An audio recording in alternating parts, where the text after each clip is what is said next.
રામ રામ ને સીતારામ ને જય દ્વારકાધીશ। તો મિત્રો આપણે આજે શંકર મંદિરે જવાના છીએ, તો બધાને કોમેન્ટમાં જય શંકર ભગવાન લખી દેવાનું છે। બીજું નામ હોય તો તમારા ભાષામાં લખી દેજો। અમે જઈએ છીએ બધા શંકર મંદિરે। મિત્રો જુઓ આકાશભાઈ તલો એમ કહે છે, આ છે અમારા ભાઈ બેન। જુઓ અહીંયા શંકર મંદિર છે આવેલું, સરસ મજાનું શંકર મંદિર છે મિત્રો। તો જે શંકર મંદિરને છે શંકર ભગવાનને માનતા હોય તો એ લાઈક ને સબસ્ક્રાઈબ કરી દેજો અને કોમેન્ટમાં જય શંકર ભગવાન લખી દેજો। તો મિત્રો આપણે જઈ થઈ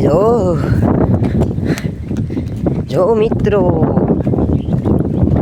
જોવો તો અમે બધા પૂગી ગયા છીએ શંકર ભગવાને જોવો મિત્રો। આ છે આપણે ઉતાર લીધી છે પૂંજા, આપણે પૂંજા ઉતાર લીધી છે જોવો મિત્રો જોવો આ બધું મંદિર ચારી વાત કહેવાય। હવે આપણે કરી દઈ દીવાબત્તી કરીએ છીએ ને આ બધું તમે જોઈ લેજો, પછી કહેતા નહીં કે અમને બતાવ્યું નહીં। અને અમારે વાડીએ શંકર ભગવાન છે એટલે અમારે ત્યાં જવું પડતું નથી, અમારે ગામમાં ધક્કો ન થાય। હા ને અમારે ગામ છે બહુ દૂર, અમારું ગામ બહુ દૂર છે।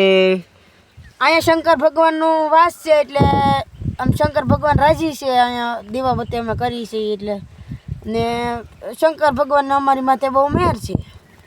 દેખાડો મંદિર જો મિત્રો શંકર ભગવાનનું મંદિર સારી વાત છે, મસ્ત મજાનું છે। શંકર ભગવાનની જય। જો મિત્રો અહીંયા એક શિવલિંગ કહેવામાં આવે છે, તમે શું કહેવા માંગો છો?